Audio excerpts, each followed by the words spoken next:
Good afternoon, students. Welcome to the presentation of Learner Support, School Readiness, Diversity and Multi-Grade Teaching, Diploma in Junior Primary Education, DJP LSSDM11.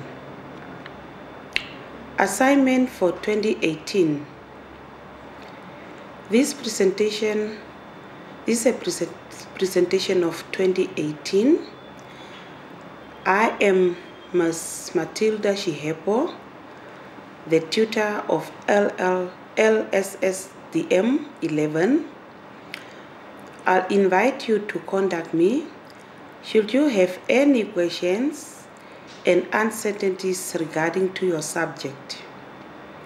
This presentation's aim is to help you understand what is expected from you for the assignment of 2018. You received one assignment per subject per semester. This LSSDM11 assignment counts 100 marks.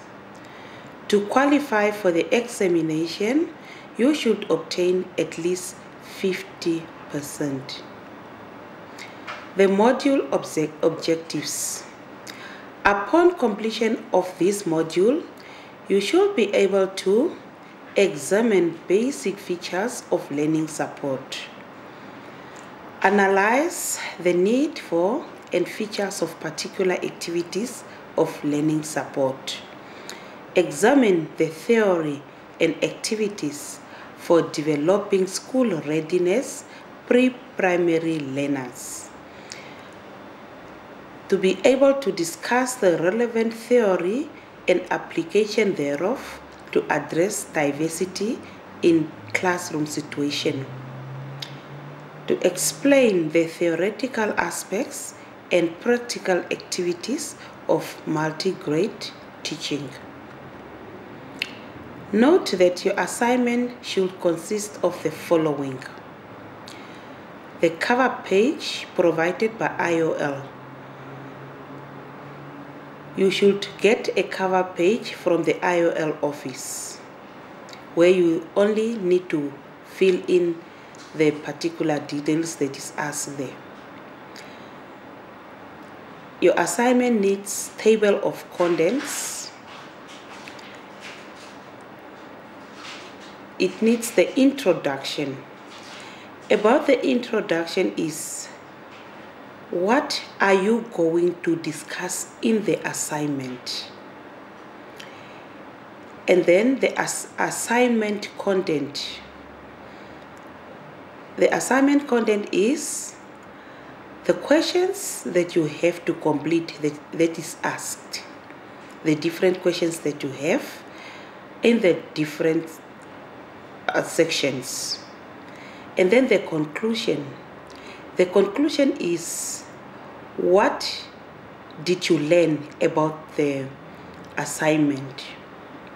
And then the bibliography is, where did you get the information provided in your assignment content? A few hints. Here are a few hints on how to tackle your assignment and obtain good marks. Your assignment is a preparation exercise for the exam that will follow. Plagiarism is prohibited.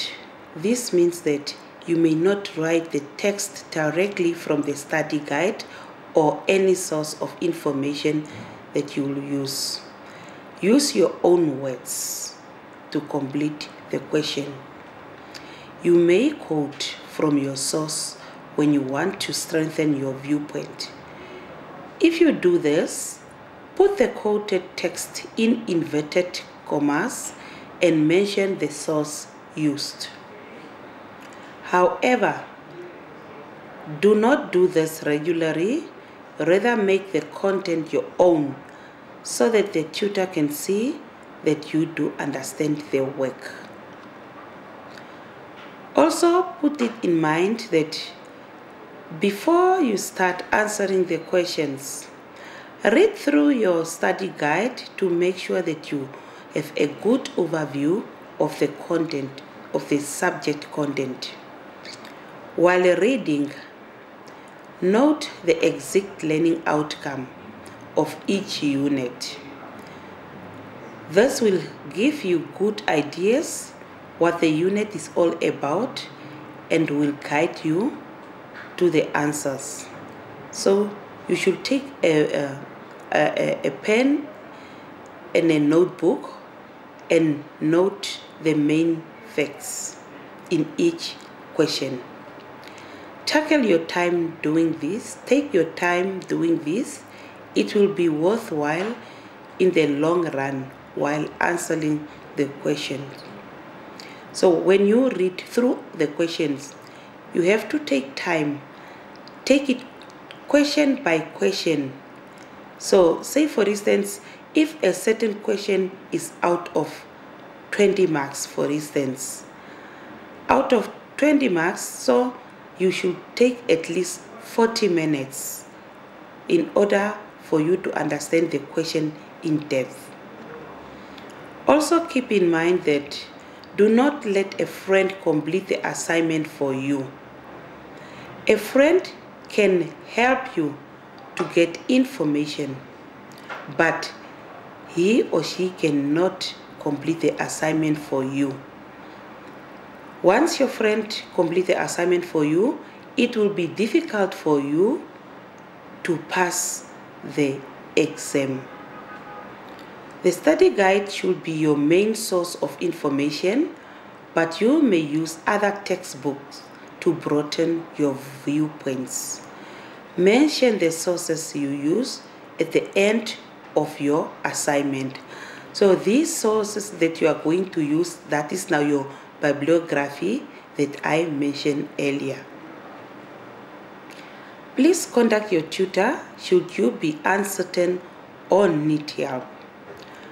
Write legibly and neatly.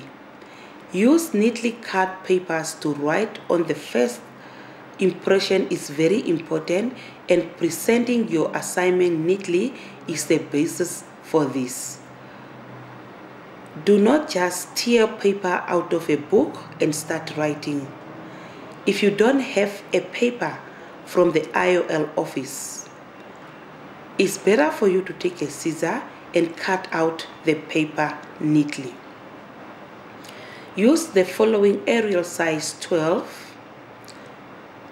when typing. Remember that write with blue or black pen. Only those two pens you should use. Only blue or black. All questions are compulsory. So you should not leave a question unanswered. Do not leave out questions even if you do not know the answer. Contact your tutor and find help to answer each question properly. So which means that if you don't understand a question, maybe you have tried several times, you should contact your tutor so that you can answer the question in a proper way. All answers of questions asked in the assignment can be found in the study guide. Make sure that your answer matches the question number of the assignment. So write the correct answer to the correct question number. For example, if you write question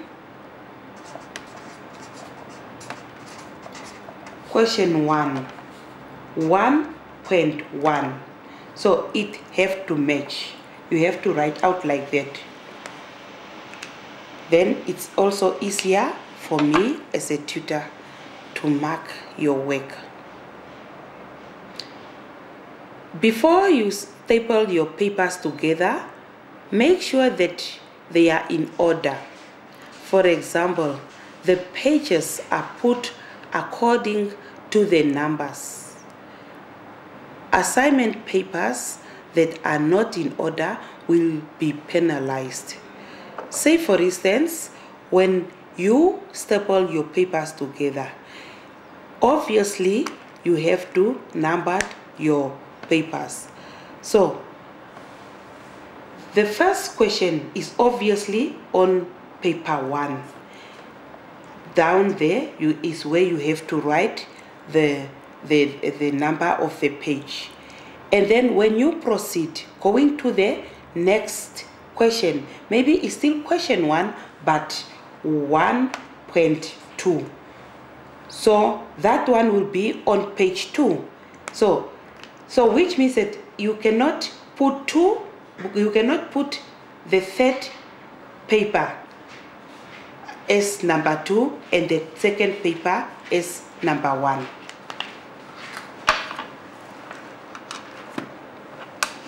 Thank you. Okay, let me repeat again.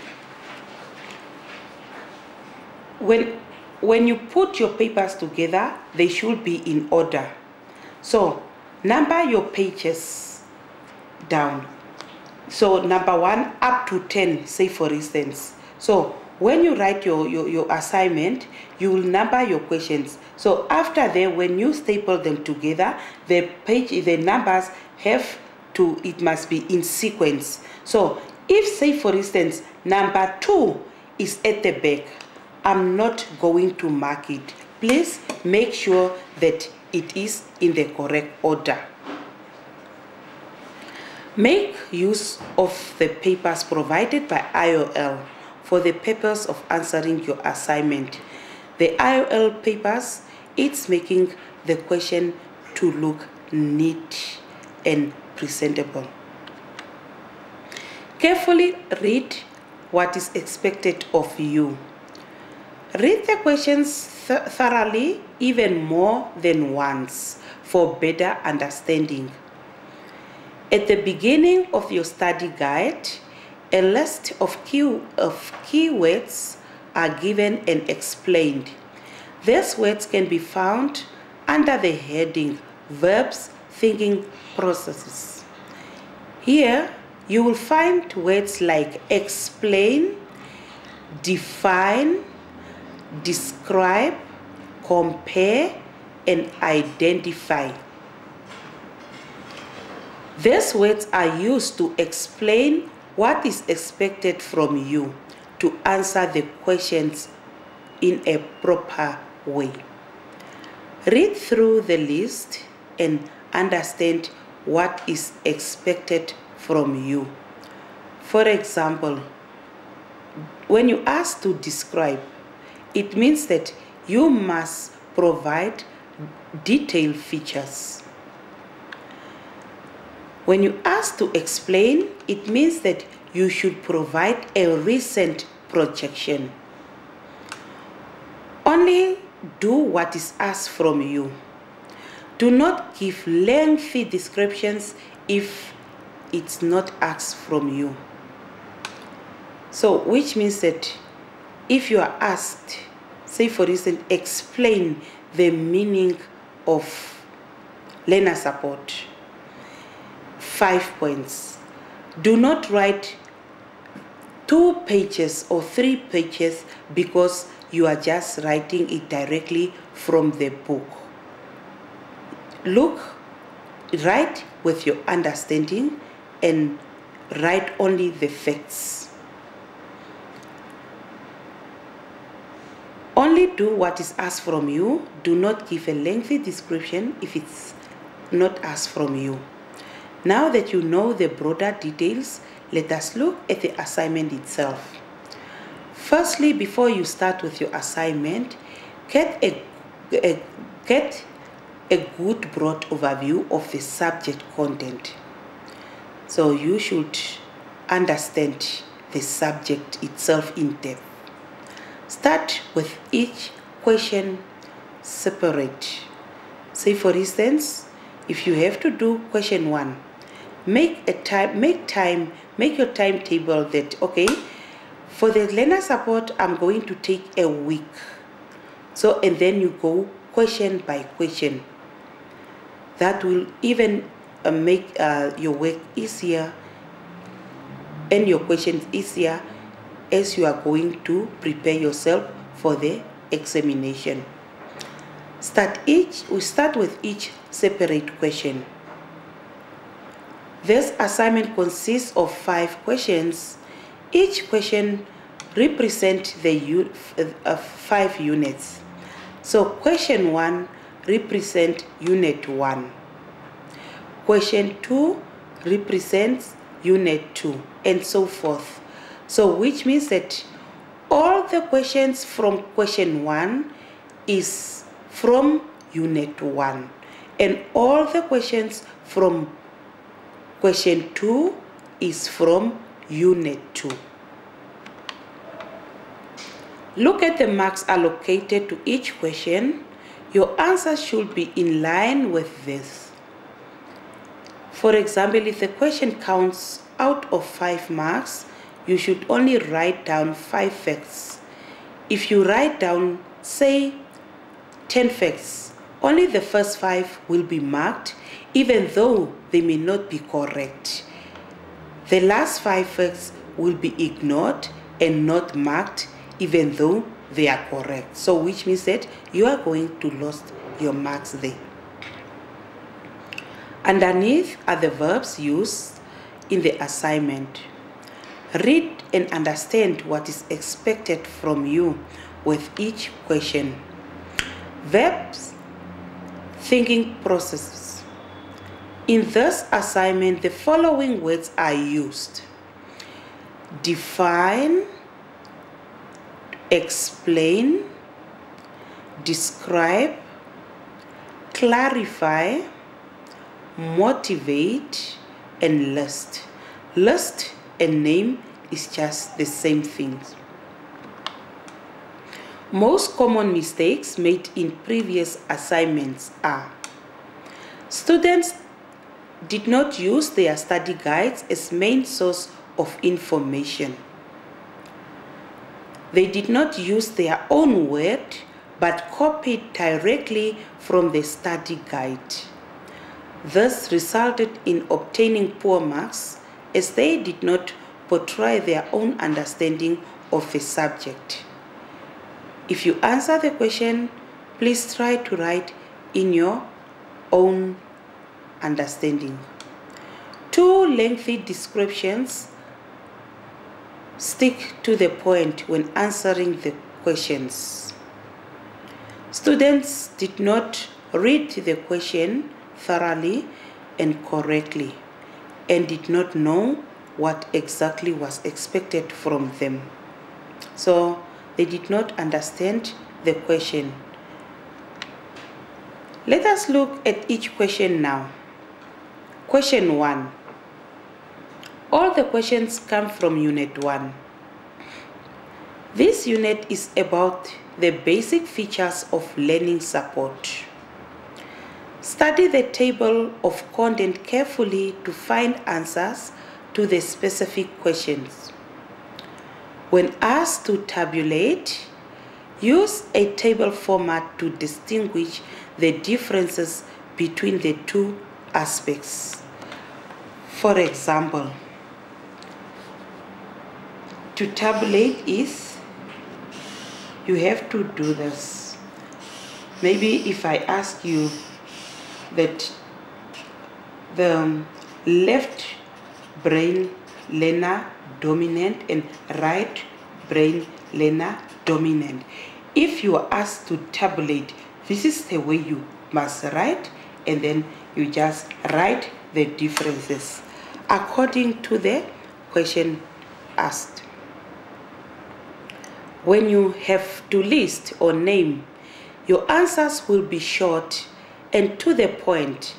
No explanation is required, and the marks will only be for facts listed.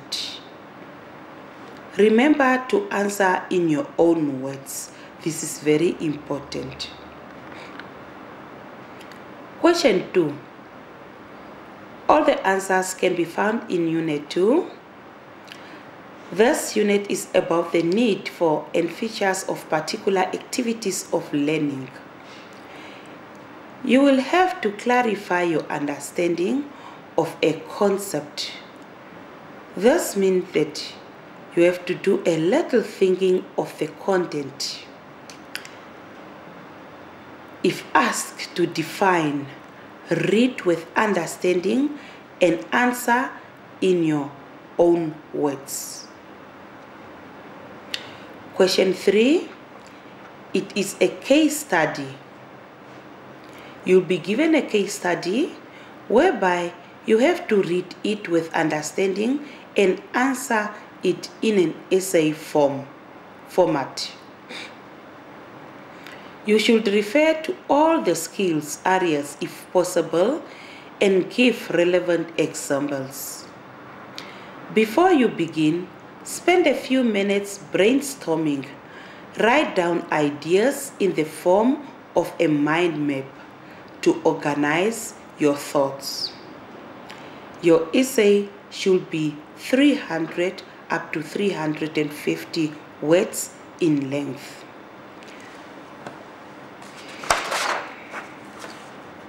For example,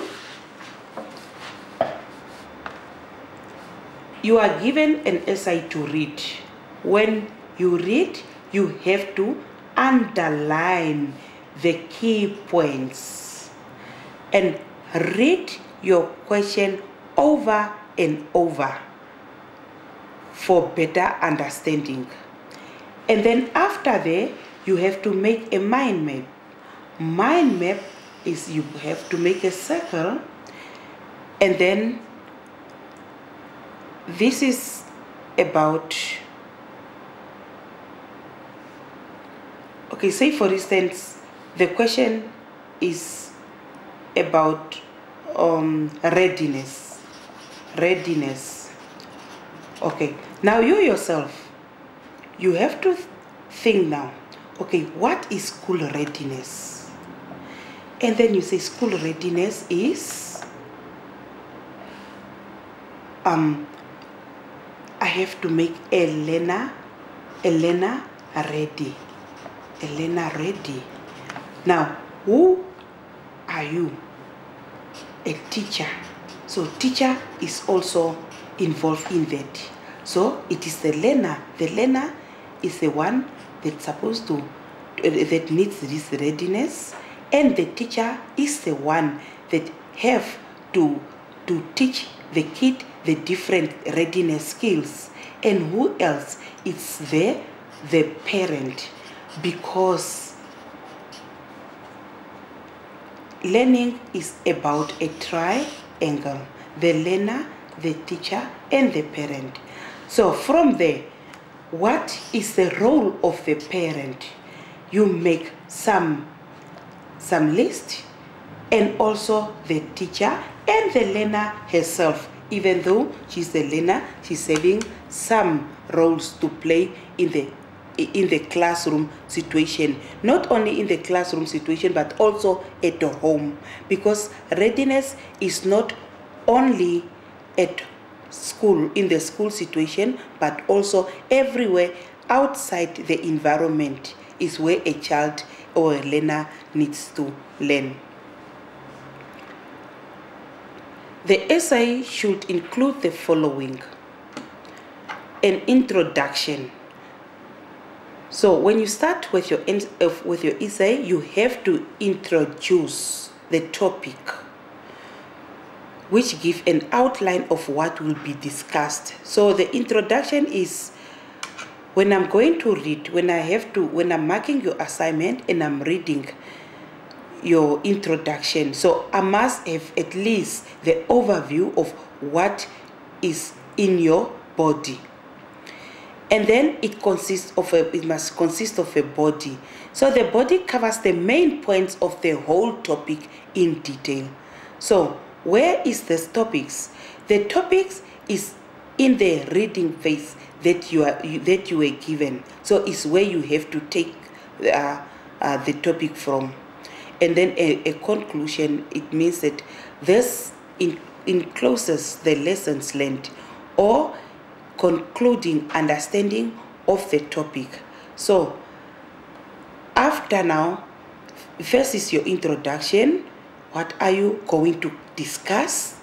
And then your discussion now, that is the body, and your conclusion is what did you find out. It is advisable to consider the marks allocated to the question.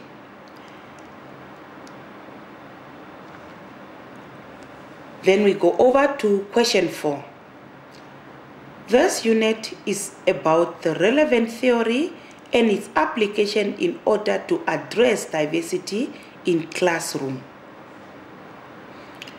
Read the table of content carefully and acquaint yourself with the content of diversity in a classroom. Some explaining and naming is expected from you when presenting the work in your own words. How to make the learning environment healthy for both the teachers and learners in order for teaching to be effective. In school situation, as a teacher, you have to make the learning environment a healthy environment for every learner to be willing to come to school or to come to your classroom. Then we go to the last question, that is question 5, and all the question is taken out unit 5. It is about the theoretical aspects and practical activities of multi-grade teaching. Acquaint yourself with the advantages and disadvantages of multi-grade and mono-grade teaching for both teachers and learners.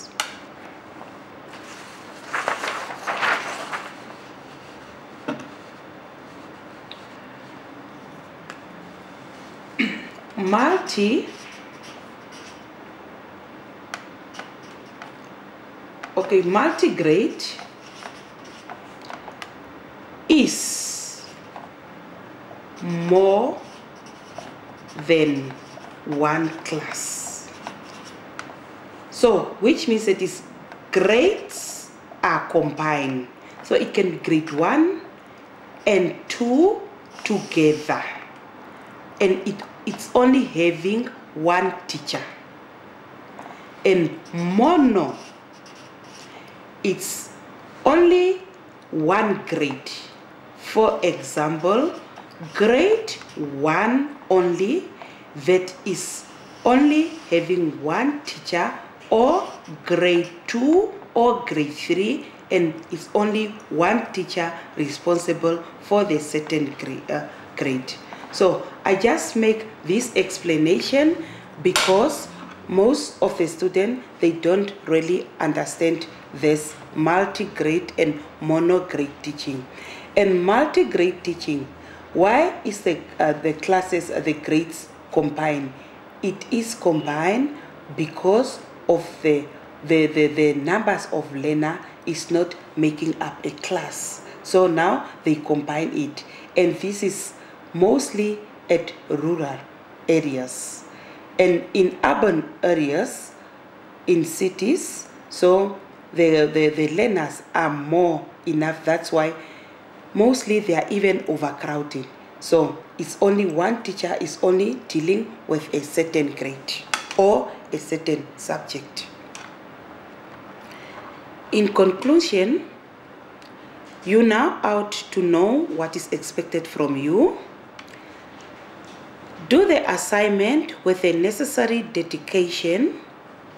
Remember that this assignment will be the preparation point when studying for the examinations and should therefore be complete and correct as far as possible. Should you need help from me, you are welcome to phone me on 081-273-9802 or mail me at matildeshihepo@gmail.com so that I can answer you in a well-constructed way. Sometimes maybe you were calling me and I did not pick up your phone. Please just send me an SMS, because once I come back to the to my phone, I will find your message. Or maybe you send me an email and I did not respond you. Please send me, maybe I'm far from my mail, just send me an SMS even on my phone. Thank you very much.